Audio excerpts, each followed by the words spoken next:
আসসালামু আলাইকুম প্রিয় শিক্ষার্থীরা, তোমরা সবাই কেমন আছো? আশা করি আল্লাহর অশেষ রহমতে তোমরা সবাই ভালো আছো। আজকের এই ক্লাসে আমরা ইন্টারেস্টিং কিছু টপিক নিয়ে আলোচনা করব। ইন্টারেস্টিং কি টপিক? যে সাধারণ জ্ঞানের আন্তর্জাতিকের এই বিশাল সিলেবাসটা কিভাবে আমরা সংক্ষিপ্তভাবে পড়তে পারি, অর্থাৎ এই আন্তর্জাতিকের যে এত বড় সিলেবাস, এই সিলেবাসটা কিভাবে গুছিয়ে প্রস্তুতি নিতে পারি। অর্থাৎ বিভিন্ন সময়ে যারা অন্যান্য ইউনিট, বি ইউনিট, ডি ইউনিটে আছো, তারা সবচেয়ে বেশি খারাপ করো যেই জায়গাটায়, সেটা হলো তোমাদের আন্তর্জাতিক অংশের প্রিপারেশনে। তোমরা বুঝতে পারো না কোন বিষয়গুলো পড়বা, কোন বিষয়গুলো বাদ দিবা। ঢাকা বিশ্ববিদ্যালয়ে তারাই চান্স পায় যারা হচ্ছে কৌশলী প্রস্তুতি নেয়, আর তারা চান্স পায় না যারা হচ্ছে কৌশলী হতে পারে না। অর্থাৎ আমি এমন অনেক স্টুডেন্ট দেখেছি যারা 16 ঘন্টা 17 ঘন্টা পড়ালেখা করেছে, কিন্তু চান্স হয়নি। কেন হয়নি? সে সব কিছুই পড়তে চেয়েছে, কিন্তু সব কিছু পড়লেই কি ঢাকা বিশ্ববিদ্যালয়ে চান্স পাওয়া যায়? এটা কিন্তু অনেক বড় একটা ফ্যাক্টর। সব কিছু পড়লেই ঢাকা বিশ্ববিদ্যালয়ে চান্স পাওয়া যায় না। সো আজকের এই ক্লাসে আমরা আলোচনা করব সাধারণ জ্ঞানের আন্তর্জাতিক অংশে কিভাবে তুমি ভালো করবে এবং কিভাবে প্রথম থেকে একদম ধরে ধরে গুছিয়ে প্রস্তুতি নিবে, এবং সেই বিষয়টি আজকে এই পুরো ভিডিওতে তোমরা বা পুরো ক্লাসে তোমরা দেখবে। সো ক্লাসে আমার সঙ্গে থাকো, আমি আস্তে আস্তে এগিয়ে যাচ্ছি। প্রথমেই দেখো এখানে আছে সভ্যতার ইতিহাস। দেখো যারা বি এবং ডি ইউনিটে আছো, এই সভ্যতার ইতিহাসটা আসলে কি? আমরা বর্তমানে আমাদের নিজেদেরকে দাবি করি আমরা হচ্ছে সভ্য জাতি পৃথিবীর মধ্যে, কিন্তু এই যে সভ্যতা, এটা শুরু হয়েছে কোথা থেকে? এই যে বিভিন্ন সভ্যতার অবদানটা কোথায়? সো এই যে দেখো বিভিন্ন সভ্যতা, যেগুলো মিশরীয় সভ্যতা, তারপর রয়েছে তোমার ফিনিশীয় সভ্যতা, ব্যাবিলনীয় সভ্যতা, সো এই যে ক্যালেডীয় সভ্যতা, এই যে বিভিন্ন সভ্যতাগুলো রয়েছে, এই সভ্যতাগুলো থেকে প্রশ্ন আসে। কীরকম প্রশ্ন আসে? আমি দুটো জিনিস লিখি। এই যে সভ্যতার প্রথম হচ্ছে অবদান কি, অর্থাৎ তুমি যে সভ্যতাটা পড়বা এটার অবদানটা তোমাকে জানতে হবে। সো অবদানটা কি? ধরো কোন সভ্যতা হচ্ছে এই যে গণনা অর্থাৎ সময় নির্ণয় পদ্ধতি আবিষ্কার করেছে, এটা মিশরীয় সভ্যতা। কোন সভ্যতা হচ্ছে এই যে আরও অনেক যে স্পেসিফিক তথ্যগুলো রয়েছে, সো এই যে এই সভ্যতাগুলোর সম্পর্কে যে স্পেসিফিক তথ্যগুলো রয়েছে সেগুলো তোমরা জানবে। দ্বিতীয় হচ্ছে এই সভ্যতা কোথায় অবস্থিত? ধর ইনকা সভ্যতা, এটা কোন জায়গা জুড়ে গড়ে উঠেছে, অথবা এই যে সভ্যতার জায়গাটা অর্থাৎ স্থান, অর্থাৎ কোন স্থানে সভ্যতার উৎপত্তি। ধরো সিন্ধু সভ্যতা, সিন্ধু সভ্যতা আমরা জানি যে এই যে এই আমাদের উপমহাদেশ অর্থাৎ হরপ্পা ও মহেঞ্জোদারো, এই দুটো অঞ্চলে মিলে হয়েছিল। তো এই সিন্ধু সভ্যতা কিন্তু আমাদের অঞ্চলের সভ্যতা। তারপরে চৈনিক সভ্যতা, এটা কোন জায়গায়? মিশরীয় সভ্যতা, মেসোপটেমীয় সভ্যতা। সো এই যে প্রত্যেকটা সভ্যতা কোন জায়গা জুড়ে ছিল, যেমন মায়া সভ্যতা কোন জায়গা জুড়ে হয়েছে। সো এই যে বিভিন্ন জায়গা জুড়ে যে সভ্যতাগুলোর ইতিহাস তোমাকে জানতে হবে। তুমি কি করলে? কোন সভ্যতার ইতিহাস কত কাল থেকে কত কাল, এগুলো মুখস্থ করে চলে গেলে পরীক্ষায় কিগুলো আসবে? পরীক্ষায় লাস্ট 10 বছরের প্রশ্ন আলোচনায় কি দেখা গেছে জানো? শুধুমাত্র এই দুইটা প্রশ্নে বেশিরভাগ আসে। এই সভ্যতা পৃথিবীর মধ্যে কি নতুন যোগ করছে, অর্থাৎ চাকার আবিষ্কার হয়েছে কোন সভ্যতায়? ধরো এটা প্রশ্ন আসলো, তো তোমাকে এটা আনসার করতে হবে। ধরো তারপর বললো কাগজের আবিষ্কার হয়েছে কোন সভ্যতায়? তারপরে বললো যে লিখিত সভ্যতা অর্থাৎ লৈখিক সভ্যতা শুরু হয়েছে কোন জায়গা থেকে? মুদ্রণ শিল্পে শুরু হয়েছে কোন সভ্যতা থেকে? তো এই যে বিষয়গুলো, এই সভ্যতার অবদানগুলো তোমাকে ভালোভাবে জানতে হবে। তারপর রয়েছে স্থানটা তো আমি বললাম, এই যে ইনকা সভ্যতা, তারপর হচ্ছে মায়া সভ্যতা, যে এই সভ্যতার স্থানগুলো পড়ে ফেলবা। সো এই দুইটা জিনিস পড়বা, স্ট্র্যাটেজিক প্রস্তুতি হয়ে যাবে ইনশাআল্লাহ। তারপরে মহাদেশ পরিচিতি। দেখো আমরা মহাদেশ পরিচিতির মধ্যে কি কি জানবো? মহাদেশ পরিচিতির মধ্যে এখানে আমরা জানি পৃথিবীর মধ্যে 60টা মহাদেশ আছে। 60টা মহাদেশের মধ্যে 193টা দেশ রয়েছে, অর্থাৎ 193টা জাতিসংঘভুক্ত, আর 195টা স্বাধীন দেশ। আর দেশ কিন্তু আরো অসংখ্য রয়েছে, আশা করি 233টার মতো দেশ আশেপাশে, কিন্তু স্বাধীন দেশ হচ্ছে 195টা, আর জাতিসংঘভুক্ত 193টা। এখন প্রশ্ন হলো, আমি কি এই 193টা দেশ সম্পর্কে জানবো, পড়বো, কি জানবো? সেই বিষয়গুলো আসি। দেখো পৃথিবীর মধ্যে সবচেয়ে ইম্পর্টেন্ট কোনগুলো? যেগুলো রাজনৈতিকভাবে গুরুত্বপূর্ণ, ভৌগোলিকভাবে গুরুত্বপূর্ণ, অর্থাৎ এই যে ভৌগোলিকভাবে গুরুত্বপূর্ণ, রাজনৈতিকভাবে গুরুত্বপূর্ণ, ইদানিং একটা বিষয় যুক্ত হয়েছে যেগুলো অর্থনৈতিকভাবে গুরুত্বপূর্ণ। অর্থাৎ এই 3টা বিষয়ভাবে তুমি দিক থেকে যদি দেখো, তাহলে কিন্তু তুমি কোন দেশগুলো তোমাকে পড়তে হবে এগুলো তুমি জেনে যাবা। এবার আসি, এই ধরো এই মহাদেশ, এই যে মহাদেশে তোমার আমি বললাম যে 60টা মহাদেশের মধ্যে ধরো এশিয়া, আফ্রিকা, ইউরোপ, উত্তর আমেরিকা, দক্ষিণ আমেরিকা, তারপর ওশেনিয়া, অ্যান্টার্কটিকা। সো এই যে এই বিষয়গুলো রয়েছে, এখানে 60টা মহাদেশের সবগুলো দেশ সম্পর্কে পড়ার কোনো প্রয়োজন নাই। দেখো আমি কি বলি, আবার ধরো কোন জায়গাগুলো পড়বা, ধরো দক্ষিণ এশিয়া। তো এশিয়ার মধ্যে সবচেয়ে বেশি ইম্পর্টেন্ট হচ্ছে দক্ষিণ এশিয়া। তো তোমাকে দক্ষিণ এশিয়ার প্রত্যেকটা দেশ সম্পর্কে তোমাকে জানতে হবে। সো দক্ষিণ এশিয়ার প্রত্যেকটা দেশ সম্পর্কে তোমাকে জানতে হবে। এবার প্রশ্ন হলো ভাইয়া, এই যে দক্ষিণ এশিয়ার প্রত্যেকটা দেশ সম্পর্কে জানবো, এই প্রত্যেকটা দেশের কোন বিষয়গুলো আমি স্পেসিফিকভাবে জানবো? ধরো একটা দেশের তো সব কিছু ইম্পর্টেন্ট না। তোমার ঢাকা বিশ্ববিদ্যালয়ে যারা স্যার রয়েছেন তারা কিন্তু কিছু বিষয়ে খুব এমফাসিস বেশি দিয়ে থাকেন। ধরো এখানে দেখো কোন বিষয়গুলো জানবে, যে কোনো দেশ সম্পর্কে তুমি যদি জানতে চাও এই বিষয়গুলো তোমাকে অবশ্যই জানতে হবে। প্রথম বিষয় হচ্ছে তোমাকে জানতে হবে সে দেশের নাম, অর্থাৎ সে দেশের তোমার নামটা ভালো করে জানতে হবে। এখন প্রশ্ন হলো ভাই এটা আবার কি ধরনের প্রশ্ন বললেন, যে নাম সম্পর্কে। দেখো কিছু কিছু দেশের নাম কিন্তু আমরা জানি না। ধরো people Republic of China, so এই যে এটা কোনটা, বা ডেমোক্রেটিক রিপাবলিক অফ চায়না, দুইটা কিন্তু ভিন্ন জিনিস। সো এই যে নামটা তোমাকে, সরকারি নামটা তোমাকে জানতে হবে। সো এবার যেমন DPRK, Democratic Republic of north Korea, বা এরকম যে নামগুলো তোমাকে জানতে হবে নাম। 2 নম্বর হচ্ছে রাজধানী। এখন ভাইয়া প্রশ্ন হলো পৃথিবীর তো 195টা দেশ, সবগুলার দেশের রাজধানী কি আমি জানবো? না, সবগুলা দেশের রাজধানী দরকার নাই।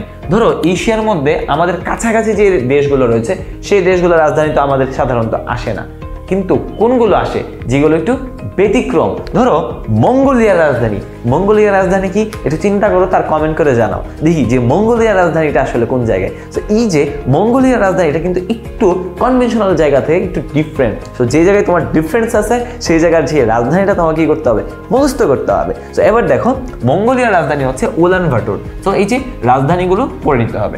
তারপর রয়েছে 3 নম্বর, সে দেশের যে রাজনৈতিক দল বা ইতিহাস, স্বাধীনতার ইতিহাস, সেটা বা উপনিবেশ কার ছিল, অর্থাৎ উপনিবেশ।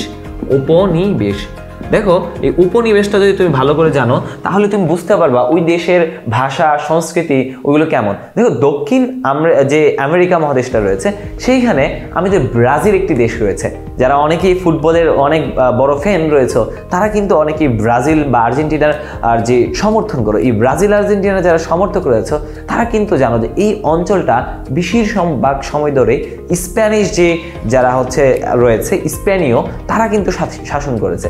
এই কারণে লাতিন আমেরিকার বেশিরভাগ যে দেশগুলো রয়েছে তাদের ভাষা কিন্তু স্প্যানিশ।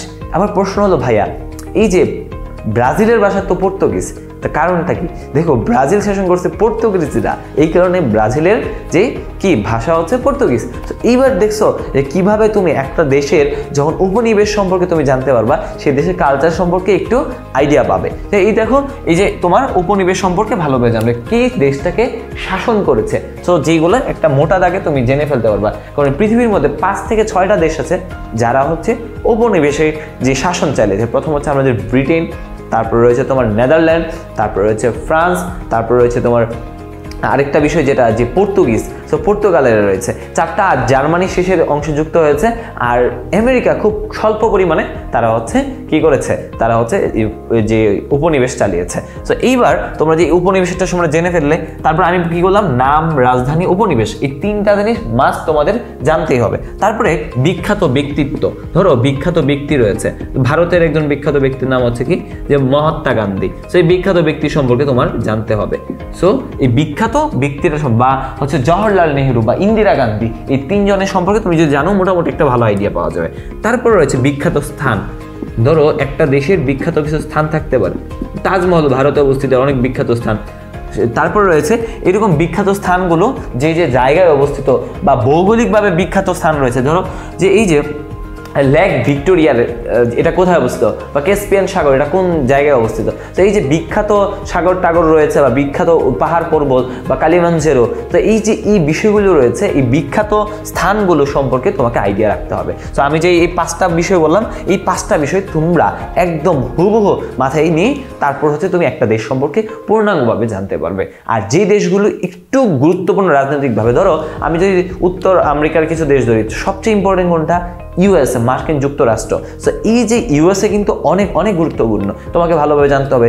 তোমার যদি এইভাবে যদি তুমি গুয়েতামালা থেকে কিন্তু বেশি ইম্পর্টেন্ট কি ইউএসএ, সো এইভাবে, বা কানাডার থেকে মেক্সিকো, এগুলো ইম্পর্টেন্ট, কিন্তু অন্যগুলো কম ইম্পর্টেন্ট। তারপরে আমি যদি ইউরোপের কোন দেশগুলো ইম্পর্টেন্ট, দেখো ইউরোপে কিন্তু 48টা দেশ, তো এই যে বা এই ইউরোপের যে দেশগুলো রয়েছে এই দেশগুলোর মধ্যে সবচেয়ে ইম্পর্টেন্ট কোনগুলো? ধরো ইংল্যান্ড আমাদেরকে উপনিবেশ চালিয়েছে। তারপরে ধরো আরেকটা যদি আমি আনি ফ্রান্স, তারপর রয়েছে জার্মানি, তারপর রয়েছে ইতালি। তো এই যে দেশগুলো এগুলো কিন্তু ভৌগোলিকভাবে, রাজনৈতিকভাবে, ঐতিহাসিকভাবে, অর্থনৈতিকভাবে অনেক ইম্পর্টেন্ট। সো এই সাবজেক্টগুলো বা এই যে দেশগুলো সম্পর্কে তোমার অবশ্যই ধারণা রাখতে হবে। তারপরে আমি আসি হচ্ছে বিশেষ অঞ্চল পরিচিতি। ধরো এই যে বিশেষ অঞ্চল পরিচিতি বলতে কি বোঝায়? বিশেষ অঞ্চল পরিচিতি বলতে বিশ্বের বিভিন্ন জায়গায় আমরা জানি যে কিছু কিছু অঞ্চল আছে যেগুলোকে একটা স্পেসিফিক নামে ডাকা হয়। ধরো এখানে বিশেষ অঞ্চল পরিচিতি বলতে আমি কি বলতেছি, ধরো এখানে আরো কিছু 7 সিস্টার্স, ধরো ভারতের যে কিছু রাজ্য আছে, যে উত্তর পূর্ব অঞ্চলের যে রাজ্যগুলো, সেই অঞ্চলের যে রাজ্যগুলো রয়েছে সেই রাজ্যগুলোকে কিন্তু আমরা কি বলছি? 7 সিস্টার্স। সো এই যে 7 সিস্টার্সগুলো কি, তারা ভৌগোলিকভাবে কেন ইম্পর্টেন্ট? কারণ তারা খনিজ সম্পদে পরিপূর্ণ। সো এই যে 7 সিস্টার্স রয়েছে, তারপরে তোমার রয়েছে স্ক্যান্ডিনেভিয়াম অঞ্চল রয়েছে, তারপর হর্ন অফ আফ্রিকা রয়েছে। সো প্রত্যেকটা মহাদেশেই একটা কি জোন রয়েছে বা কিছু বিশেষ অঞ্চল রয়েছে। তারপর হচ্ছে এশিয়ান মিরাকল রয়েছে বা ইস্ট এশিয়ান টাইগার রয়েছে। সো এই যে বিশেষ অঞ্চলগুলো তোমাকে ভালো করে জানতে হবে। সো বিশেষ অঞ্চলগুলো তুমি যখন যে কোনো একটা বই থেকে বা নেট থেকে যে কোনো জায়গা থেকে তুমি বিশেষ অঞ্চলগুলো সম্পর্কে ঢাকা বিশ্ববিদ্যালয়ে প্রশ্ন এসে থাকে। তারপর হচ্ছে ভৌগোলিক বিষয়াবলী। এবার প্রশ্ন, এই ভৌগোলিক বিষয়াবলীর মধ্যে কি রয়েছে? দেখো ভূগোল মানে কি? ভূ অভ্যন্তরে এবং ভূ পরিস্থ সব বিষয়াদি কিন্তু ভূগোলের অন্তর্ভুক্ত। ধরো ভৌগোলিক যে বিষয়গুলোর মধ্যে তোমার কি কি জানতে হবে? প্রথম হচ্ছে পাহাড় পর্বত। ধরো পাহাড় পর্বত সম্পর্কে বা পর্বত সিংহ, পাহাড় পর্বত এগুলো সম্পর্কে তোমাকে জানতে হবে। 2 নম্বর মানে কি? 2 নম্বর হচ্ছে মালভূমি, সমভূমি, এগুলো তোমাকে জানতে হবে। মালভূমি, সমভূমি। সো এই যে বিষয়গুলো তোমাকে জানতে হবে। তারপরে গিরিপথগুলো সম্পর্কে তোমাকে জানতে হবে। তারপরে রয়েছে তোমার যদি দেখো নদ নদী কিন্তু অনেক ইম্পর্টেন্ট। সো নদ নদী কেন ইম্পর্টেন্ট? কোন মহাদেশে কোনটা বড়, কোন মহাদেশে কোনটা ছোট, এই নদ নদীগুলো তোমাকে জানতে হবে। সো বিভিন্ন মহাদেশের বা পৃথিবীর সবচেয়ে লংগেস্ট রিভার কোনটা? তোমরা একটু কমেন্ট করে জানাও তো দেখি যে পৃথিবীর সবচেয়ে বড় নদী কোনটা। তারপর রয়েছে নদ নদীর পরে আমি যদি আরেকটু গভীরে যাই, সমুদ্র। এই যে সমুদ্র রয়েছে, তো সমুদ্র বন্দর বা সমুদ্র রয়েছে, সমুদ্রগুলো সম্পর্কে জানলা যে এই যে উপসাগর বা সাগরের মধ্যে সাগর, উপসাগর, সমুদ্রের পর আমি নিয়ে আসছি, এটার মধ্যে নিয়ে আসতেছি সাগর, উপসাগর। ধরো সাগর, কোন সাগরগুলো কি, তারপর উপসাগর মানে কি, সো সাগর উপসাগরের পার্থক্য কি, পৃথিবীর সবচেয়ে বড় উপসাগর কোনটা। সো এই যে এই উপসাগরগুলো তোমাকে জানতে হবে। তারপরে আমি যদি দেখি আরেকটু যে হ্রদ মানে তো জানি লেক। সো এই লেক, কোন লেকটা পৃথিবীর সবচেয়ে বড় লেক, কোন লেকটা সবচেয়ে গভীরতম লেক। সো এই যে বিষয়গুলো জানতে হবে। তারপর রয়েছে প্রণালী মানে কি? ধরো ইংলিশ চ্যানেল, বা ধরো আমি যদি এই ইংলিশ চ্যানেলটা এটা একটা প্রণালীর মতো কাজ করে, ঠিক না? সো প্রণালী মানে হচ্ছে 2টা মহাদেশকে বিভক্ত করে দেয় আর 2টা সাগরকে একসাথে জোড়া লাগাই দেয়। সো এই যে প্রণালীটা তোমাকে জানতে হবে। প্রণালী থেকে কিন্তু ঢাকা বিশ্ববিদ্যালয়ে বারবার প্রশ্ন এসেছে। সো প্রণালীর পরে আমি যদি দেখি আরেকটু লাইন ও সীমারেখা। সো এইটাও কিন্তু ভৌগোলিক বিষয়ের মধ্যে পড়ে, লাইন ও সীমারেখা। সো এবার এখানে দেখো আরেকটু আমি যদি দেখি যে লাইন ও সীমারেখা কি? রেডক্লিফ। এই যে রেডক্লিফ লাইন কোথায় অবস্থিত? রেডক্লিফ লাইন কিন্তু 3টা দেশের মধ্যে। ধরো ভারত এবং বাংলাদেশের মধ্যে কি লাইন অবস্থিত?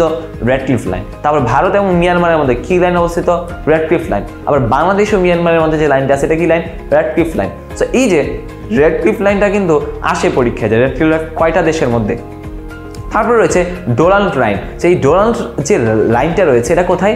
পাকিস্তান এবং আফগানিস্তানের মধ্যে। এই যে পাকিস্তান এবং আফগানিস্তানের মধ্যে যে ডোনাল্ড লাইন, ডোনাল্ড দ্বারা কাকে বোঝাচ্ছে? ডোনাল্ড মানে হচ্ছে একটা ব্যক্তির নাম। রেডক্লিফও যেমন একটা ব্যক্তির নাম, ওইটা ডোনাল্ড লাইনও একটা ব্যক্তির নামের লাইন। সো এই যে 2টা দেশের মধ্যে যে সীমারেখা বা লাইন রয়েছে সেই লাইনগুলো কিন্তু ভৌগোলিক বিষয়গুলোর মধ্যে তোমাকে আনতে হবে এবং পড়তে হবে। সো এই যে বিষয়গুলো আমি যে বললাম, এই 8টা বিষয় তুমি যদি আরও সাথে যুক্ত করতে চাও, হ্রদের সাথে তুমি খাল যুক্ত করতে পারো, যেমন সুয়েজ খাল, পানামা খাল।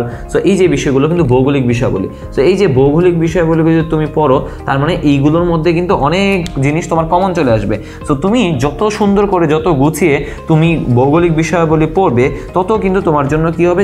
বিষয়টা ইজি হবে। তারপর আরেকটা বিষয় যেটা বলি ল্যান্ডলক কান্ট্রি। আমি একটু বলে দিচ্ছি যে স্থলবেষ্টিত দেশ। স্থলবেষ্টিত মানে কি? স্থলবেষ্টিত মানে হচ্ছে যে দেশগুলোতে সমুদ্র বন্দর নাই, অর্থাৎ যে দেশগুলো চারদিকে শুধু কি শুধু মানে কোনো মানে লকড মানে কোনো বাইরে যাওয়ার মতো, অর্থাৎ সমুদ্র নাই, বন্ধন নাই, তো এরকম একটা বিষয়। তো তাদের মধ্যে যেমন এশিয়ার মধ্যে আমার দক্ষিণ এশিয়ার মধ্যে 3টা আসে, যেমন হচ্ছে নেপাল, ভুটান, আফগানিস্তান। তারা আসলে কি কোনো সমুদ্রের সাথে কানেক্টেড না। তো এরকম ল্যান্ডলক কান্ট্রিগুলো সম্পর্কে তোমার জানতে হবে। তার আরও অনেক ভৌগোলিক বিষয়াবলী রয়েছে, জলপ্রপাত রয়েছে। তো তুমি ভৌগোলিক বিষয় থেকে একটা প্রশ্ন ঢাকা বিশ্ববিদ্যালয় না, বাংলাদেশের এমন কোনো প্রতিযোগিতামূলক প্রশ্ন পরীক্ষা নাই যে আসে না। তো ভৌগোলিক বিষয়গুলো একদম খুঁটিনাটি ধরে ধরে তোমাকে পড়তে হবে। তারপরে আমি যদি দেখি যে বিশ্বের প্রসিদ্ধ স্থান ও শহর, সো আমি এখানে যে বিষয়টা নিয়ে কথা বলবো, দেখো যে প্রসিদ্ধ স্থান, শহর, উপনাম, তারপর রয়েছে পুরাতন নাম। এবার তুমি যদি দেখো এই যে ভৌগোলিক বিষয়গুলোর মধ্যে এখানে তারপরে রয়েছে প্রসিদ্ধ স্থান। প্রসিদ্ধ যে স্থানগুলো রয়েছে এই স্থানগুলোর মধ্যে কি রয়েছে, ধরো এখানে তোমার বিখ্যাত তোমার যে কিছু বিখ্যাত স্থান, ঐতিহাসিকভাবে বিখ্যাত স্থান রয়েছে, যেমন কারবালা, এটা কিন্তু ঐতিহাসিকভাবে এবং ধর্মীয়ভাবে কিন্তু বিখ্যাত। সো এই যে বিখ্যাত স্থানগুলো রয়েছে, প্রসিদ্ধ স্থান ও শহর, তারপরে তোমার রয়েছে এটার মধ্যে তুমি যদি আমি লিখি যে ঐতিহাসিকভাবে বিখ্যাত, ঐতিহাসিকভাবে বিখ্যাত, ঐতিহাসিকভাবে বিখ্যাত স্থানগুলো তোমাকে জানতে হবে। তারপর রাজনৈতিকভাবে বিখ্যাত, ধর তাশকান্দ চুক্তি হয়েছে কোথায়, তাশকান্দে, সো এটা কিন্তু রাজনৈতিকভাবে বিখ্যাত একটা স্থান।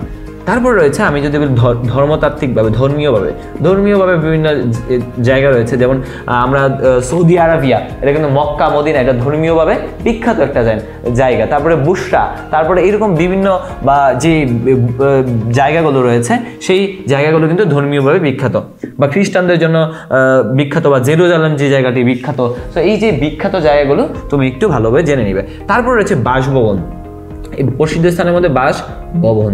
তো এই যে বাসভবনের মধ্যে কি রয়েছে, বিভিন্ন রাষ্ট্রপতি বা বিভিন্ন যে দেশের যে রাষ্ট্রপ্রধানদের জায়গার নাম কিন্তু বাসভবনে পরিচয়। যেমন শীতল নিবাস, এটা কার বলো তো, কমেন্ট করে জানাও তো কোন দেশের যে শীতল নিবাস। তারপরে এলিসি প্রাসাদ, তারপর হোয়াইট হাউস, এগুলো তো আমরা জানি। কার্যালয়, ধরো কার্যালয়, বিভিন্ন রাষ্ট্রপ্রধানদের কার্যালয় রয়েছে, সেই কার্যালয়গুলো যেমন এই সম্পর্কে তোমাকে জানতে হবে। সো এই যে আমি যেটা বলছি, শীতল নিবাস হচ্ছে নেপালের যে রাষ্ট্রপতি বা যিনি রাষ্ট্রপ্রধান তিনি যে প্রাসাদে থাকেন সেটাকে বলে শীতল নিবাস। সো এইভাবে কিন্তু তোমাকে প্রত্যেকটা জায়গায় কিন্তু তোমাকে জানতে হবে যে কোন জায়গায় বাসভবনটা কার, কার্যালয়টা কার।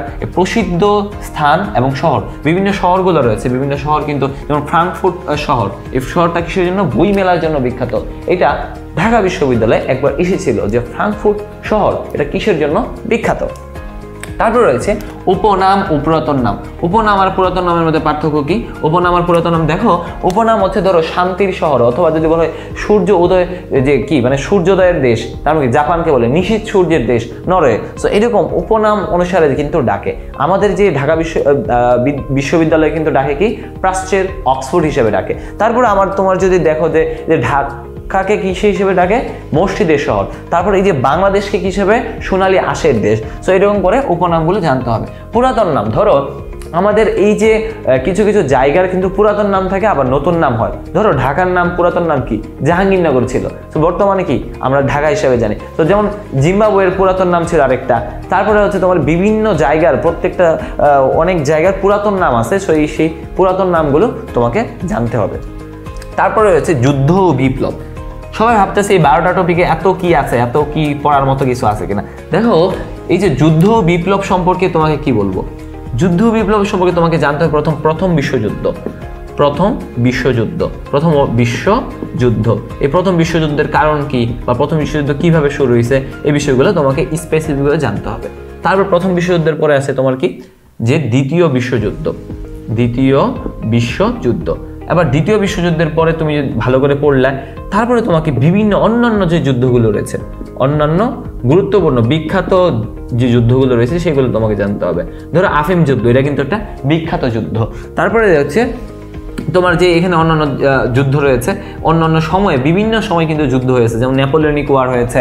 তারপরে এই যে যুদ্ধগুলো সম্পর্কে তোমার একটা ক্লিয়ার আইডিয়া থাকতে হবে যে কেন বদরের যুদ্ধ, উহুদের যুদ্ধ, এই যে ইসলামিক যুদ্ধগুলো, যারা ইসলামের ইতিহাস সংস্কৃতি বা আর্টসের জন্য এটা বেশি ইম্পর্টেন্ট, কিন্তু সায়েন্সের জন্য যারা হচ্ছে ডি ইউনিটে পরীক্ষা দেবে তাদের জন্য হচ্ছে প্রথম বিশ্বযুদ্ধ, দ্বিতীয় বিশ্বযুদ্ধ খুবই ইম্পর্টেন্ট। অন্যান্য যুদ্ধগুলোর মধ্যে আফিম যুদ্ধ বা হচ্ছে কোরিয়া যুদ্ধ, রিসেন্ট যে যুদ্ধগুলো হয়েছিল, ইরাক যুদ্ধ, এগুলো, আফগানিস্তান যুদ্ধ, এগুলো ইম্পর্টেন্ট। তারপর রয়েছে তোমার এই যুদ্ধগুলোর পরে আসে স্নায়ুযুদ্ধ। স্নায়ুযুদ্ধটা আসলে কি? স্নায়ুযুদ্ধ মানে কোনো যুদ্ধ না, স্নায়ুযুদ্ধ যুদ্ধ ভাব। তো এই যে স্নায়ুযুদ্ধটার মানে কি, ধরো দুইটা দেশ মানে আমেরিকা এবং হচ্ছে রাশিয়া, দুইটার মধ্যে একটা সমাজতান্ত্রিক এবং আরেকটা হচ্ছে কি বলি পুঁজিতান্ত্রিক, অথবা এই সমাজতান্ত্রিক এবং গণতান্ত্রিক, এই দুইটা দেশের মধ্যে যে পার্থক্য মতাদর্শগত, এটাই হচ্ছে স্নায়ুযুদ্ধ। সো এটা সম্পর্কে তোমরা একটু জানতে হবে। তারপরে বিপ্লব, তারপরে তোমাকে যদি বিপ্লব সম্পর্কে জানতে হবে। বিপ্লবের মধ্যে কি রয়েছে? প্রথম রয়েছে শিল্প বিপ্লব, তারপর হচ্ছে ফরাসি বিপ্লব, তারপরে আর কি রয়েছে তোমার রয়েছে আরও অনেকগুলো রয়েছে, যেমন হচ্ছে রুশ বিপ্লব, অরেঞ্জ বিপ্লব, পার্পল রেভলিউশন, রিসেন্টলি যে যেমন ইরানে বিপ্লব হয়েছে, এটা ইসলামী বিপ্লব। তো এই যে বিপ্লবগুলো সম্পর্কে তুমি একটি কি রাখতে হবে, একদম ক্লিয়ার ধারণা রাখতে হবে। তারপরে বিপ্লবের পরে সামরিক ঘাঁটি। সো এই যে এই ঘাঁটির সম্পর্কে তোমাকে জানতে হবে, তো সামরিক ঘাঁটি, তারপর পারমাণবিক তথ্য, পারমাণবিক অর্থাৎ এই যুদ্ধ বিপ্লবের মধ্যে এই বিষয়গুলো তোমাকে পারমাণবিক, সো পারমাণবিক বিষয়াবলীও তোমাকে জানতে হবে, যে পারমাণবিক শক্তিধর রাষ্ট্রগুলো সম্পর্কে তোমাকে কি ক্লিয়ার আইডিয়া থাকতে হবে। এবার দেখো আমরা এটা শেষ করেছি। সো এই যে আমাদের শেষ করার মধ্যে আমরা জানি যে এই যুদ্ধ বিপ্লব সম্পর্কে তোমাকে এটা খুবই সংক্ষিপ্তভাবে জানতে হবে, যে যুদ্ধ কত সালে হলো, কাদের মধ্যে হলো, হ্যাঁ কতদিন ছিল, এটার আউটকামটা কি, অর্থাৎ এটা ফলাফলটা কি। তারপরে আমাদের এই যে 7 নম্বরটা হবে জাতিসংঘ। কি রয়েছে? জাতিসংঘ। আমরা জাতিসংঘ সম্পর্কে তো জানি যে জাতিসংঘ হচ্ছে লিগ অফ নেশনস বা ইউনাইটেড নেশনস, যেটা হচ্ছে লিগ অফ নেশনের পরে হয়েছে। সো জাতিসংঘ, তো জাতিসংঘ সম্পর্কে তোমাকে বলবো, প্রথমে তোমাকে জানতে হবে এখানে এটার পূর্ব যে অর্গানটা রয়েছে, এটা হচ্ছে লিগ অফ নেশনস। সো জাতিপুঞ্জ সম্পর্কে জানতে হবে, এটার প্রতিষ্ঠার প্রেক্ষাপট। সো আমি যদি দেখি জাতিপুঞ্জ, আগে প্রথমে জাতিপুঞ্জ জাতিসংঘ সম্পর্কে জানলে তারপরে কি জানবে, তারপরে প্রথম বিষয় হচ্ছে তোমাকে জানতে হবে এটার ইতিহাস জানতে হবে। সো এটার ইতিহাস জানতে হবে, যে জাতিসংঘ কিভাবে প্রতিষ্ঠিত হলো, যে কিছু সম্মেলনের মাধ্যমে হয়েছে, যেমন আটলান্টিক চার্টার, তারপর হচ্ছে তেহরান সম্মেলন, মস্কো সম্মেলন। সো এইগুলো বা সান ফ্রান্সিসকো সম্মেলন, এই যে সম্মেলনগুলোর মাধ্যমে কিন্তু জাতিসংঘ প্রতিষ্ঠিত হয়েছে। তারপরে তোমার রয়েছে এই তাদের যে অঙ্গ সংস্থান, অর্থাৎ অঙ্গ সংগঠন কি রয়েছে, সো এইগুলো সম্পর্কে জানতে হবে, বা অঙ্গ সংস্থা। তো এই যে অঙ্গ সংস্থা কি, মানে 6টা অর্গান রয়েছে, এই অঙ্গগুলো সম্পর্কে জানতে হবে। তারপরে তোমাকে জানতে জাতিসংঘের বিশেষায়িত সংস্থা রয়েছে, বিশেষায়িত সংস্থা রয়েছে, যেমন হচ্ছে ইউনিসেফ বা বিভিন্ন যে বিশেষায়িত সংস্থাগুলো রয়েছে সেগুলো তোমাকে, যেমন ইউনিসেফ, তারপর WHO, তারপর FAO, এগুলো কিন্তু বিশেষায়িত সংস্থা। সো জাতিসংঘের এই বিষয়গুলো তোমাকে জানতে হবে। সো জাতিসংঘ ঘোষিত বিভিন্ন রিসেন্ট কোনো তথ্য থাকলে সেই বিষয়গুলো তোমাকে বই থেকে পড়ে নিতে হবে। তো জাতিসংঘ তো গেল, এবার আসি যে জাতিসংঘের বিশেষায়িত সংস্থা সব গেল। তারপরে আমি যদি দেখি, তারপরে আমার রয়েছে আন্তর্জাতিক সংগঠন ও চুক্তি। এটার মধ্যে অনেক আলোচনার বিষয় রয়েছে। আন্তর্জাতিক সংগঠনের মধ্যে তোমাকে প্রথমেই যেটা পড়তে হবে সেটা হচ্ছে রাজনৈতিক সংগঠন। ধরো রাজনৈতিক অনেকগুলো সংগঠন রয়েছে, রাজনৈতিক সংগঠন। এখন রাজনৈতিক সংগঠনগুলো কি কি? ধরো ইউরোপিয়ান ইউনিয়ন কিন্তু রাজনৈতিক সংগঠন না। সো তোমাকে যেটা বুঝতে হবে, রাজনৈতিক সংগঠনগুলোর মধ্যে তোমার স্পেসিফিকভাবে, যেমন কমনওয়েলথ একটা রাজনৈতিক সংগঠন, যেমন ইউনাইটেড নেশনও ওয়ান কাইন্ড অফ রাজনৈতিক। সো এবার বিভিন্ন রাজনৈতিক বিমস্টেক, সো এই যে এগুলো কিন্তু রাজনৈতিক সংগঠন। তারপর রয়েছে 2 নম্বর হচ্ছে অর্থনৈতিক সংগঠন। ধরো অর্থনৈতিক সংগঠন বিভিন্ন রাষ্ট্রগুলো মিলে তারা কিন্তু একটা অর্থনৈতিক জোন ক্রিয়েট করে, এবং সেটা কিন্তু অর্থনৈতিক বিশ্বের সবচেয়ে বৃহত্তম যে অর্থনৈতিক সংগঠন, সেটার নাম হচ্ছে কি EU, অর্থাৎ ইউরোপিয়ান ইউনিয়ন। সো এই যে আন্তর্জাতিক সংগঠনের মধ্যে তোমাকে ইউরোপিয়ান ইউনিয়ন সম্পর্কে জানতে হবে, সার্ক সম্পর্কে জানতে হবে। সো এই যে আরও তথ্য রয়েছে যেগুলো, বা ক্ষুদ্র রাষ্ট্র, আরব লীগ। তারপরে এই যে OIC কিন্তু কি রাজনৈতিক সংগঠন, OIC খুব ইম্পর্টেন্ট এবং রাজনৈতিক সংগঠন এটা। তারপর রয়েছে সামরিক সংগঠন, যেমন নেটো কি সামরিক বিষয়াবলী নিয়ে কাজ করে। তো সামরিক সংগঠন মানে কি নেটোর মধ্যে আছে। সো নেটোটা কি তোমার সামরিক সংগঠন। সো আমরা এখানে কি বললাম, অর্থনৈতিক, রাজনৈতিক, সামরিক সংগঠন। তারপরে তোমাকে যদি বলে যে আঞ্চলিক কিছু সংস্থা থাকতে পারে, 4 নম্বর আঞ্চলিক। ধরো সার্ক এটাকে অনেক আঞ্চলিক সংস্থা বলে, বা এটা একটা আঞ্চলিক সংস্থা। তারপরে হচ্ছে আসিয়ান, এটা একটা আঞ্চলিক সংস্থা। আর তারপরে আফ্রিকান ইউনিয়ন, এটা একটা আঞ্চলিক সংস্থা। তারপরে এই যে বিষয়গুলো, এইগুলো আঞ্চলিক সংস্থাগুলো খুবই ইম্পর্টেন্ট, কারণ আঞ্চলিক সংস্থা থেকে বিভিন্ন সময় ঢাকা বিশ্ববিদ্যালয়ে অনেক প্রশ্ন আসছে। তো তোমরা যারা যারা আঞ্চলিক সংগঠন সম্পর্কে জানতে চাও তারা হচ্ছে একটা বই খুলবা, খুলে দেখবে যে আঞ্চলিক সংগঠন কোনগুলো তোমাদের মধ্যে আলোচনা করা হয়েছে। তারপরে তোমরা চুক্তি সম্পর্কে বলছি, দেখো চুক্তিগুলো কি, চুক্তি রিসেন্ট চুক্তি থেকে বেশি আসে, রিসেন্ট চুক্তি থেকে বেশি আসে, কিন্তু ঐতিহাসিক কিছু চুক্তি রয়েছে, যেমন ভার্সাই চুক্তি। ভার্সাই চুক্তির মাধ্যমে কিন্তু জাতিপুঞ্জ প্রতিষ্ঠিত হয়, ভার্সাই চুক্তি। সো এই যে ভার্সাই চুক্তিটা ইম্পর্টেন্ট। তো তারপরে যে তোমার হচ্ছে দুটো দেশের মধ্যে আরও অনেক চুক্তি হয়ে থাকে, সো চুক্তিগুলো দেখলে এই চুক্তিগুলো তুমি দেখে নিবে, যে ক্যাম্প ডেভিড চুক্তি, তারপরে হচ্ছে আরও অনেক চুক্তি, যে অসলো শান্তি চুক্তি, তারপর বর্তমানে আফগানিস্তানের সাথে যে আমেরিকার চুক্তি হচ্ছে সেটাও কিন্তু তোমার অনেক বেশি ইম্পর্টেন্ট। তারপরে আমি আসি, খুবই ইম্পর্টেন্ট, তারপরে এইভাবে তুমি তোমার প্রস্তুতিটা কিন্তু গুছাইতে পারো। তোমরা যারা সবাই কি করো, উল্টাপাল্টা প্রস্তুতি নাও, কিন্তু গোছানোর প্রস্তুতি নিলে কিন্তু তোমাদের জন্য ঢাকা বিশ্ববিদ্যালয়ে অনেক ইজি একটা বিষয় হয়। তারপরে পুরস্কার, ধরো পুরস্কারের মধ্যে কি কি জানবা তুমি, ধরো নোবেল পুরস্কার। সো নোবেল সম্পর্কে তোমার জানতে হবে যে সর্বশেষ নোবেল কে পাইছে। আর নোবেলের মধ্যে সব কি বলবেন, সব দরকার নাই, তোমার 3টা নোবেল খুব দরকার। একটা হচ্ছে শান্তিতে, আর এটা হচ্ছে অর্থনীতিতে, আর এটা হচ্ছে কি সাহিত্যে। এই 3টা নোবেল সম্পর্কে তুমি যদি জানো তোমার আর কিছু পড়তে হবে না। সো নোবেল পুরস্কার। তারপরে হচ্ছে অস্কার, অস্কার পুরস্কার প্রথম বাঙালি জিতেছিলেন কে, কমেন্ট করে জানাতে পারো। সো অস্কার পুরস্কার কিন্তু খুবই ইম্পর্টেন্ট, যে সর্বশেষ অস্কার পুরস্কার বিজয়ী কে। সো সর্বশেষ অস্কার পুরস্কারটা তোমাকে জানতে হবে। তারপরে তোমাকে যদি আরেকটু স্পেসিফিক করে দিই, তোমাকে হচ্ছে বুকার পুরস্কার সম্পর্কে জানতে হবে, বুকার পুরস্কার থেকেও আসে। তারপরে তোমাকে এই যে ইন্টারন্যাশনাল যে পুরস্কারগুলো রয়েছে, যে পুরস্কারগুলো বা ম্যাক্সেসে পুরস্কার সম্পর্কে তোমাকে জানতে হতে পারে। সো এই যে রিজিওনাল কিছু পুরস্কার আছে, কিন্তু তার মধ্যে তোমাকে ইন্টারন্যাশনাল পুরস্কারগুলো যেগুলো আমি লিখলাম এগুলো সম্পর্কে আর একটু বেশি আইডিয়া রাখতে হবে। তারপরে হচ্ছে শিল্প, সাহিত্য, সংস্কৃতি। এটাও কিন্তু তোমার কি পড়ে, যে পুরস্কারের মধ্যে অনেকটা আমি একসাথে নিয়ে আসছি। যেমন শিল্পের মধ্যে কি রয়েছে, যেমন সঙ্গীত, সঙ্গীত থেকে আসতে পারে যে কোন সঙ্গীতের রচয়িতাকে। তারপর রয়েছে তোমার হচ্ছে বিভিন্ন গ্রন্থের রচয়িতা, গ্রন্থ, এটা কিন্তু আসে যে গ্রন্থ, নতুন কোনো গ্রন্থ প্রকাশিত হলে সেই গ্রন্থের রচয়িতাকে, ধরো বারাক ওবামা একটা গ্রন্থ লিখছে, তো এই বারাক ওবামার এই যে গ্রন্থটা, সেই গ্রন্থটা কে বা তুমি কত সালে পাবলিশড হয়েছে, বা তার কোন গ্রন্থগুলো ইম্পর্টেন্ট, বা বিল ক্লিন্টনের কোনো একটা গ্রন্থ, বা মালালা ইউসুফজাইয়ের একটা গ্রন্থ। তো এই যে গ্রন্থগুলা, অমর্ত্য সেনের যে গ্রন্থ যখনই বের হয় সেটা থেকে কিন্তু প্রশ্ন আসে। সো এই যে গ্রন্থগুলো তোমাকে অবশ্যই জানতে হবে। যেমন হিটলারের একটা গ্রন্থ আছে মাইন ক্যাম্প, আমার সংগ্রাম। সো এই যে গ্রন্থগুলো তোমার খুবই খুবই খুবই ইম্পর্টেন্ট। তারপরে রয়েছে চলচ্চিত্র, চলচ্চিত্র, ধরো কিছু চলচ্চিত্র তোমার একবার প্রশ্ন এসেছিল ঢাকা বিশ্ববিদ্যালয়ে, যে চলচ্চিত্রটা হচ্ছে জলবায়ু পরিবর্তন সম্পর্কিত। সো এই যে চলচ্চিত্রগুলো সম্পর্কে তোমাকে জানতে হবে। তারপর এই যে সংস্কৃতি বলতে কি, বিভিন্ন যে ক্ষুদ্র নৃগোষ্ঠী সম্পর্কে জানতে হবে, নৃগোষ্ঠীর সংস্কৃতি সম্পর্কে জানতে হবে। এখানে যে শিল্প, সাহিত্য, সংস্কৃতি, তোমাকে এই বিষয়গুলো তোমাকে জানতে হবে। তারপরে এই শিল্প, সাহিত্য, সংস্কৃতির পরে তোমার আরেকটি অনেক গুরুত্বপূর্ণ বিষয়, যে বিষয়টা তোমাদেরকে অবশ্যই খেয়াল রাখতে হবে, সেই বিষয়টা হচ্ছে তোমার বিশ্বের যোগাযোগ ব্যবস্থা। এই যোগাযোগ ব্যবস্থার মধ্যে কি কি আসে, দেখো আমরা যোগাযোগ ব্যবস্থা, অর্থনীতি, এই যোগাযোগ ব্যবস্থার মধ্যে কি আসলে আসে। দেখো যোগাযোগ ব্যবস্থার মধ্যে প্রথম আসে তোমার স্থল, অর্থাৎ স্থল। আমরা যেটা জানি যে আমরা সাধারণত যে সড়ক পথে যোগাযোগ করি, সড়ক পথের মধ্যে তোমার হচ্ছে বিভিন্ন সেতু বা হচ্ছে সড়ক, বিভিন্ন বিখ্যাত যে সেতুগুলো রয়েছে বা সড়কগুলো রয়েছে, সেই সড়কগুলো সম্পর্কে তোমাকে জানতে হবে। তারপরে তোমার রয়েছে দ্বিতীয় স্থল, তারপর হচ্ছে নৌ, অর্থাৎ নৌ হচ্ছে সমুদ্র বন্দর সম্পর্কে জানতে হবে, সমুদ্র বন্দর, তারপরে সমুদ্র বন্দর সম্পর্কে তোমাকে জানতে হবে। তারপরে তোমাকে রয়েছে বা তারপর আমরা জানি যে 3 নম্বর হচ্ছে আমরা আকাশপথে যাতায়াত করতে পারি, অর্থাৎ আমরা আকাশ, অর্থাৎ বিমান সংস্থা সম্পর্কে জানতে হবে। তারপরে বিমানবন্দর সম্পর্কে জানতে হবে, তারপরে যেহেতু যোগাযোগ, বিশ্ব যোগাযোগে আর কি আসতে পারে। ধরো আমরা যোগাযোগ কি শুধু এরকম করি, যোগাযোগ কিন্তু আমরা ভার্চুয়ালও যেটা রয়েছে ভার্চুয়াল ওয়েতেও করি। সুতরাং তোমাদের কি করতে হবে, সংবাদপত্র সম্পর্কে জানতে হবে। সংবাদপত্র কি করে আমাদের যোগাযোগ কিন্তু বাড়ায়, সংবাদপত্র।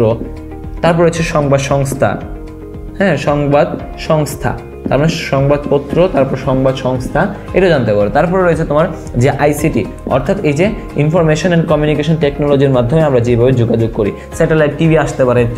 সো এইগুলো কিন্তু একটা যোগাযোগের মাধ্যম। সো এই যে যোগাযোগের যে মাধ্যমগুলো বললাম, সেই মাধ্যমগুলো কিন্তু তোমাকে গণমাধ্যম হিসেবে পরিচিত। তো এই গণমাধ্যমগুলো থেকে কিন্তু বিভিন্ন সময় ঢাকা বিশ্ববিদ্যালয় সহ অন্যান্য বিশ্ববিদ্যালয়তে বহু অসংখ্য প্রশ্ন এসেছে।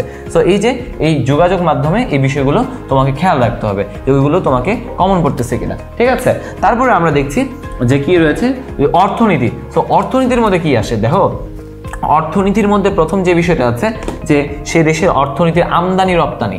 সো আমদানি রপ্তানি, সো আমদানি রপ্তানি সম্পর্কে তুমি জানতে হবে। আমদানি রপ্তানি কোন দেশ কোন বিষয়টা আমদানি করে। ধরো বাংলাদেশ কি করে, সবচেয়ে বেশি রপ্তানি করে কি জিনিস, তৈরি পোশাক। সো এই যে তৈরি পোশাক সম্পর্কে তুমি জানলে, সো সেই দেশ যেটা হচ্ছে আমদানি করে কোনটা, রপ্তানি করে কোনটা, সেই বিষয়গুলো তোমাকে অনেক বেশি সাপোর্ট দিবে তুমি যদি অর্থনীতি সম্পর্কে জানো। তারপরে আরেকটা বিষয় যে অর্থনীতি সম্পদ, অর্থাৎ অর্থনীতির মধ্যে বিভিন্ন সম্পদ রয়েছে। পৃথিবীর মধ্যে এনার্জি পলিটিক্স অর্থাৎ সম্পদের পলিটিক্সই সবচেয়ে গুরুত্বপূর্ণ। যেমন হচ্ছে তোমার একটা দেশ আরেকটা দেশের সঙ্গে মারামারি করে, অর্থাৎ যুদ্ধ লাগে কি নিয়ে, সম্পদ নিয়ে। অর্থাৎ এই সম্পদটা তুমি যদি ভালোভাবে জানো যে খনিজ সম্পদের স্বয়ংসম্পন্ন কিছু দেশ রয়েছে, সেই দেশগুলো পৃথিবীর সব দেশের কি আকর্ষণের বিষয়বস্তু হয়। তো সেই কারণটাই হচ্ছে সম্পদ সম্পর্কে তোমাকে জানতে হবে। তারপরে এই যে এই অর্থনীতির যে আমদানি রপ্তানি সম্পদ, তারপরে হচ্ছে অর্থনৈতিক প্রতিষ্ঠান রয়েছে, কিছু প্রতিষ্ঠান সম্পর্কে জানতে হবে। অর্থনীতি IMF, ওয়ার্ল্ড ব্যাংক, সো এগুলো কিন্তু আমি জাতিসংঘের বিশেষিত প্রতিষ্ঠানের মধ্যে পড়ি, কিন্তু তারপর তুমি এগুলা ওয়ার্ল্ড ট্রেড অর্গানাইজেশন, এগুলো অর্থনীতির মধ্যে, বৈশ্বিক অর্থনীতির মধ্যে তুমি পড়তে পারো। তারপর হচ্ছে বিখ্যাত ব্যক্তিত্ব। দেখো বিখ্যাত ব্যক্তিত্ব এটা কিন্তু কি একটা খুব কমন একটা বিষয়। সো এই যে বিখ্যাত ব্যক্তিত্বটার মধ্যে তুমি কি কি পড়বে, ধরো রাজনৈতিক ব্যক্তিত্ব, প্রথম যেটা রাজনৈতিক ব্যক্তিত্ব, রাজনীতিবিদ। ধরো রাজনীতিবিদ যারা রয়েছে, রাজনীতিবিদ, সো তাদের সম্পর্কে তোমাকে জানতে হবে। 2 নম্বর হচ্ছে যে বিখ্যাত ব্যক্তিত্বের মধ্যে সাহিত্যিক আসে, এই সাহিত্যিকদের সম্পর্কে জানতে হবে। ধরো গ্যাব্রিয়েল গার্সিয়া মার্কেস, উনি কিন্তু একটা বিখ্যাত সাহিত্যিক। রাজনীতিবিদদের মধ্যে তুমি ধরো যে আব্রাহাম লিঙ্কন, উনি কিন্তু একজন বিখ্যাত রাজনীতিবিদ। তো এরকম রাজনীতিবিদ, সাহিত্যিক, তারপরে কবি সম্পর্কে মির্জা গালিব একজন কবি ছিলেন। তো এই যে যারা, তারপর চিত্রশিল্পী মাইকেল অ্যাঞ্জেলো, হ্যাঁ উনি কিন্তু একজন বিখ্যাত চিত্রশিল্পী। তারপরে লিওনার্দো দা ভিঞ্চি। সো এই যে এই চিত্রশিল্পী সম্পর্কে তুমি হচ্ছে খেয়াল রাখবে।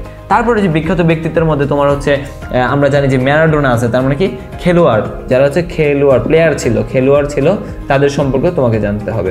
সো এই যে আমি যে বিখ্যাত ব্যক্তিত্ব সম্পর্কে লিখলাম। তারপরে হচ্ছে দার্শনিক রয়েছে, যারা দার্শনিক, এটা তো বলি না, এটা সবচেয়ে ইম্পর্টেন্ট। দার্শনিক হচ্ছে এরিস্টটল, প্লেটো, হ্যাঁ। তারপরে জাপল ছাত্র, যিনি হচ্ছে কি নোবেল পুরস্কার পেয়েও কি করছে, উনি এটা হচ্ছে প্রত্যাখ্যান করেছিলেন। তারপরে আমি যদি দেখি তোমাদের আরেকটু ক্লিয়ার হিসেবে বলি, তারপর তোমাকে বিভিন্ন বিপ্লবী, চে গুয়েভারা, তোমরা অনেকে চে গুয়েভারার যে বিপ্লবী টি শার্ট পরে কিন্তু ঘোরাফেরা করো। সো এই বিপ্লবীদের সম্পর্কে তোমাকে অবশ্যই খেয়াল রাখতে হবে। তারপরে রয়েছে বুদ্ধিজীবী যেমন নাকি যারা বৈশ্বিকভাবে যে বুদ্ধি দিয়ে বিভিন্ন আমাদের যে বিশ্বকে সঠিকভাবে চলার পথে নির্দেশনা দিয়েছেন। বুদ্ধিজীবীদের মধ্যে তোমার হচ্ছে বিজ্ঞানী হতে পারে, উনি হচ্ছে একজন সায়েন্টিস্ট থেকে ধরে গবেষক হইতে পারেন। তো এই বিষয়গুলো তোমাকে এখানে নিয়ে আসতে হবে। সো এই যে বিখ্যাত ব্যক্তিদের তুমি গ্রন্থগুলো সম্পর্কে তোমাকে পড়তে হবে।